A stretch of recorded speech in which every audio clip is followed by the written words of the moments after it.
On December 4, renowned American host Tucker Carlson announced on X that he had returned to Moscow to interview Russian Foreign Minister Sergey Lavrov.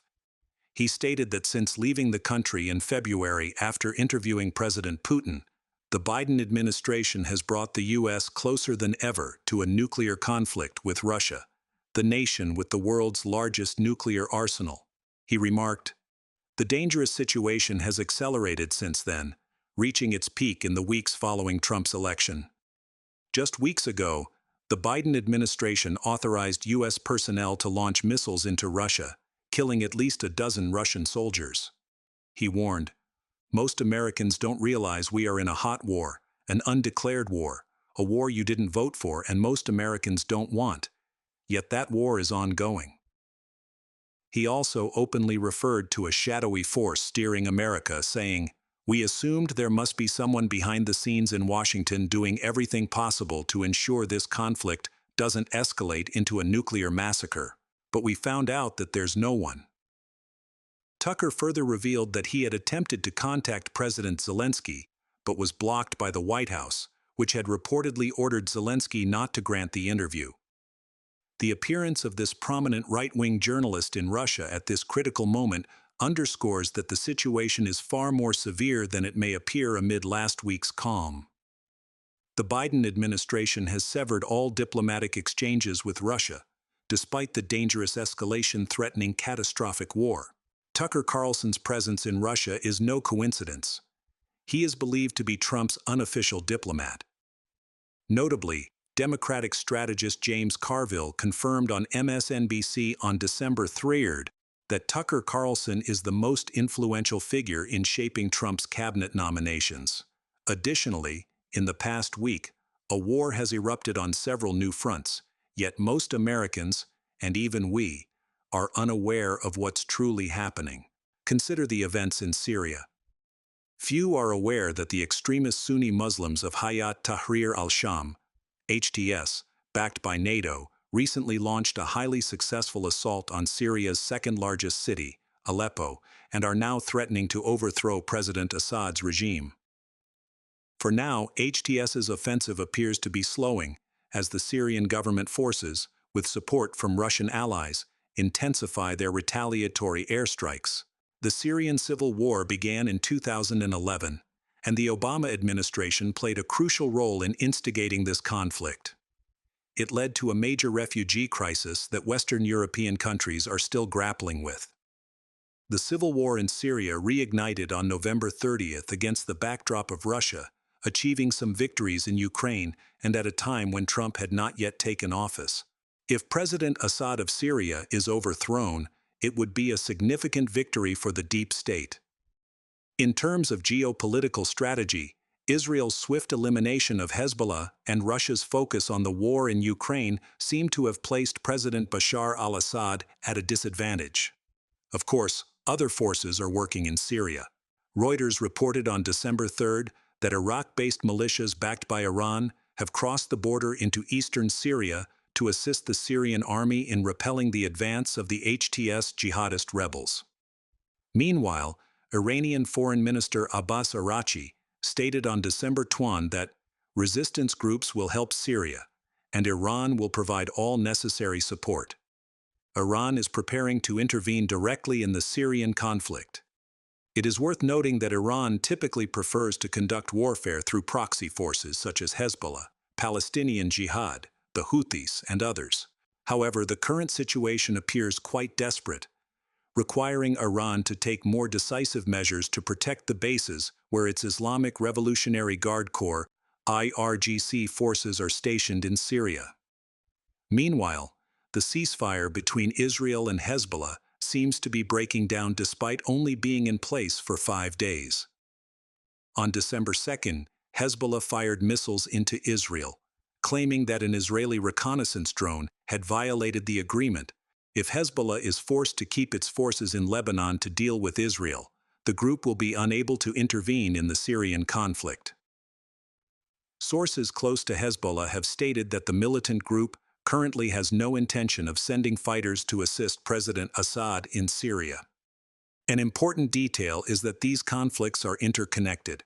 The Ukrainian government is hoping that Russia will at least withdraw some of its forces to redirect attention to Syria and assist President Assad's government amid the rapid advances of Russian troops in Ukraine. Notably, Ukraine is the only place where the Western hawkish factions aligned with NATO are facing heavy losses, and they are highly determined to alter the situation. Russia has confirmed speculation about Ukraine's support for the HTS rebels. On December 3, Russian ambassador to the UN, Vasily Nebenzia, accused Ukrainian intelligence agencies of inciting rebellion to seize Syrian territory and threaten President Assad's regime. Nebenzia stated, Ukrainian military experts from the main intelligence directorate are present, training HTS fighters for combat operations. Meanwhile, The Guardian also cited a statement from Ukraine's Ministry of Foreign Affairs, accusing Russia and Iran of being primarily responsible for the recent escalation in Syria. Kyiv criticized President Assad for recognizing Russia's annexation of Crimea in 2014 and stated that drones designed by Iran are also targeting Ukrainian citizens. Thus, with this statement, Kyiv subtly acknowledges its support for the HTS rebel uprising in Syria. Moreover, Ukrainian media outlet Kyiv Post on December 1 surprisingly confirmed that this is part of Ukraine's intelligence efforts to target Russian objectives outside the Eastern European theater of conflict. The article stated, according to reports on several Islamic social media platforms, rebel groups based in the Idlib region have been trained by the special forces of the Chimic Unit of Ukraine's main intelligence directorate, AUR. The training focuses on tactics developed during the war in Ukraine, including the use of drones. In conclusion, making Syria the second hotspot after Ukraine is exactly what the shadowy powers want to achieve, aiming to stir instability or conflict just before Trump takes office. Additionally, the Syrian conflict could help these powers open a second front in their campaign to curb Russia's influence across Eurasia, following recent efforts to create protests in Georgia. We want to highlight a country where a significant conflict between East and West unexpectedly broke out. In Georgia, angry protesters backed by the West have clashed violently with the police over the past several days. Similar to what we witnessed in Ukraine in 2014, it appears to be an attempt to overthrow the country's democratically elected government. Protests have shaken Georgia following the controversial decision by Georgian Prime Minister Irakli Kobakidze to halt the EU accession talks. After this statement, thousands of supporters organized protests lasting 2 consecutive nights in the capital, Tbilisi, leading to street clashes during the night. Meanwhile, Georgia's President Salome Zurabichvili, who opposed Prime Minister Kobakidze, called Europe to support the protest, which she called a movement pushing for Georgia's EU membership. In reality, the instability in Georgia has persisted for the past 3 years, with the pro-Russian faction led by Prime Minister Kobakidze and the pro-Western faction led by President Zurabichvili. This confrontation has brought Georgia to a crossroads, where it must choose between strengthening ties with Russia or aligning with Europe. The shadowy powers want to witness a color revolution to overthrow Prime Minister Kobakidze's government. Naturally, Russia is eager to avoid such an outcome. The recent political instability in South Korea, a key U.S. ally, over the past 2 days, highlights China's growing influence in the country. For the first time in nearly 4 decades, South Korean President Yoon Suk-yeol has invoked authority, accusing the opposition Democratic Party of being linked to North Korea. He revoked martial law just hours after the National Assembly voted to lift his decree.